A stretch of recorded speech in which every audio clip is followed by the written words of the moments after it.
Hello there, taxidermists and gentle peeps. This is Neil Woodman here from Digital Taxidermy with some more modelling tips. So in the last video we took a look at bridging and how we used that inside our modelling program to help support various things. In this video I'd like to go through a couple of those points, but we'll have a look in the slicer and see what this actually does for us and how to make it work properly.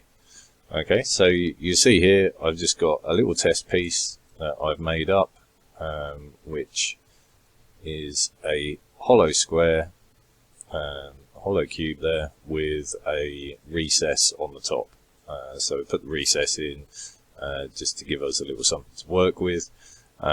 We also, with something this sort of size, you might want to just bridge across anyway to make it easier to fill in this space, but we'll go into that in a little bit. So let's just go into the print preview here. So we've sliced this at a 0.2mm layer height, and we'll just go down the layers here. So you can see off the bat on this top layer, when it gets to there, it's got these thin lines, and this is where it invokes bridging. And as you can see, the bridging always goes diagonally, so at 45 degrees to the walls that it's attaching to. So this is an important thing to remember. Obviously the walls are whatever lines are crossing its path, so if you add additional bridges across here, you'll reduce the maximum distance that these lines are. For example, your maximum distance is from this corner all the way to here. If you had a bridge going across the middle here, your maximum distance would be to here, from here to here. And what that will do, that will give you tighter layers on the ones above, so it will give you more support. So if we carry on down the layer lines here, we are going to meet a problem. Okay, and the problem is probably fairly obvious to you. We have a very large area of bridging, but as you can see, because of the hole, it will always lay down this border of a hole,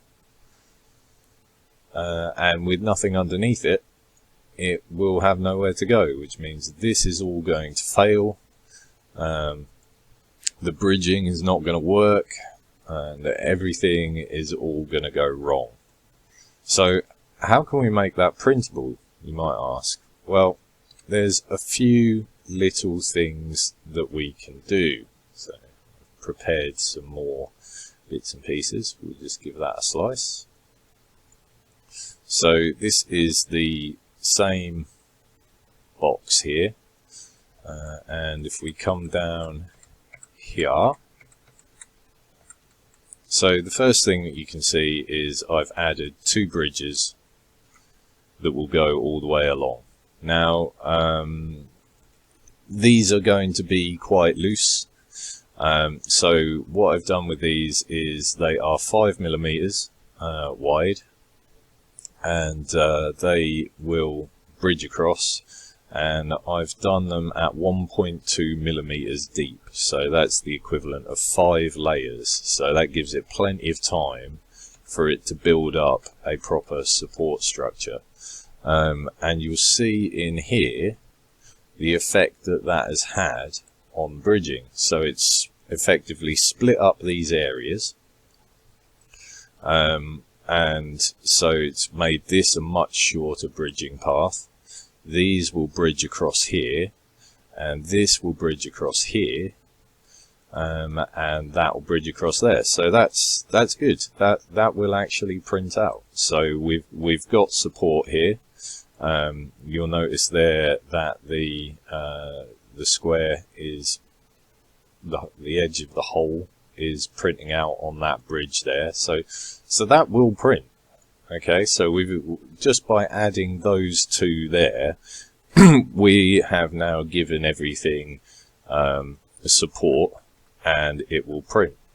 Now the only thing that you might find though is that because of the distance these have travelled, this center section might be quite loose, which might give you some weird things happen as this builds up. If you're ironing this top layer, then it might apply a bit too much pressure or not enough pressure, and you'll get loads of weird things happen. So we can improve on this, okay? And I have this one to show you. In actual fact, no, I'll show you this one and then we'll go back to the other one. So same box again, and this time, so if we go up from the bottom, scrolling through the layers, right, so we have these same two bridges. They go across as they did before. Then we get to this point, okay, so that's had 3 layers, and then we get to this point, and we have these smaller bridges going between the big ones. So these have had plenty of time to stiffen up and have some support structure put on them. Then we've got these smaller bridges coming across, joining up all of them, okay, which now creates quite a nice stable platform.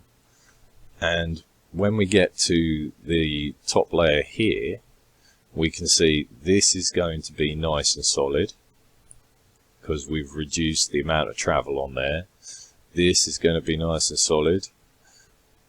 All of these bits, I've got a lot more support going on, and the top surface of that is going to be a lot more stable.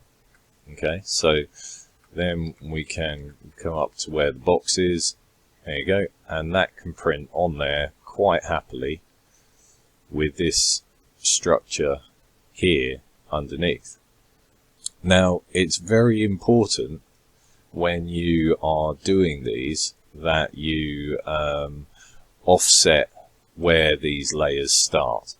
Okay, so you'll notice on here I've left 0.6 mil, which is 3 layer heights at 0.2. You can leave more, you can trim it a little bit. I would normally recommend you have at least 2 layers. So you've got the original bridging layer, and then you've got a layer on top of it that has stiffened it up somewhat.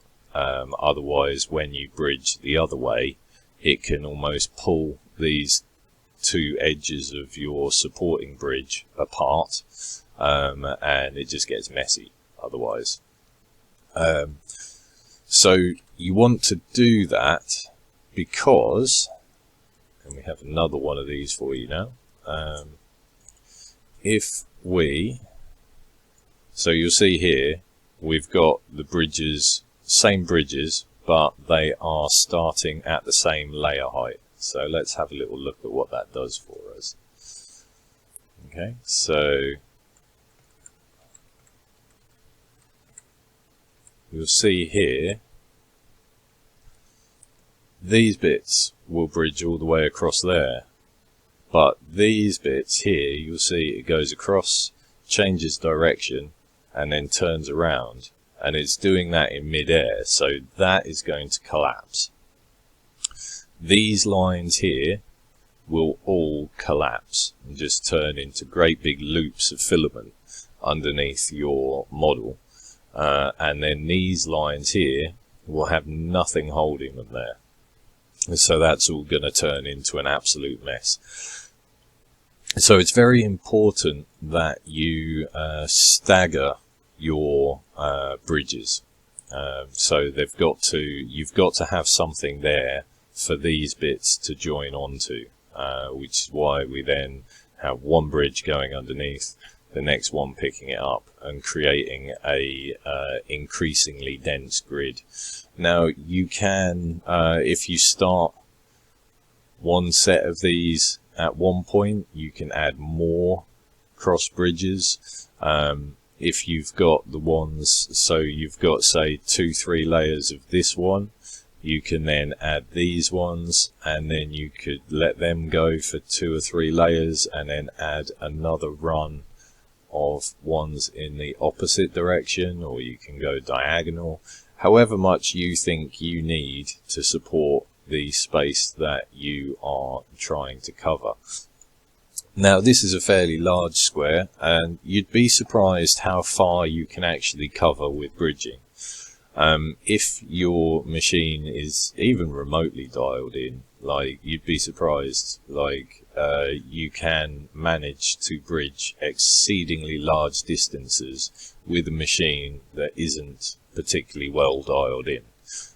So it's not something that is just limited to, you know, so-called experts that have everything tuned, their E-steps done, their flow and everything calibrated. These techniques will work with most printers quite happily. So that sort of covers hollows and supporting things internally where you have either a hole, or this would be the same if, for example, this cube started down below the top surface of the main box. You would just support it with some cross bracing like this, you see. The next thing that we have is a little example here, is like a doorway. So you've done a building, you've got a doorway in there.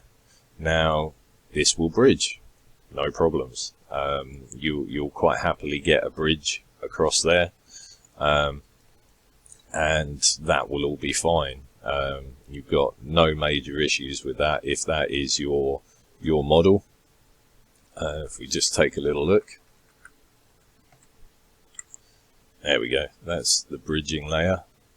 You'll see it starts off by doing these, and then it will fill in all these gaps.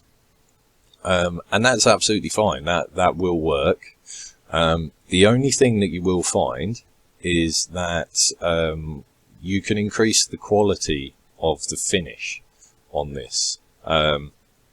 And what I mean by that is your first bits of bridging, especially over larger distances, may be a bit droopy, and then when the next layers get put on, it can cause some of these lines to separate, bits to sag, and it can look untidy.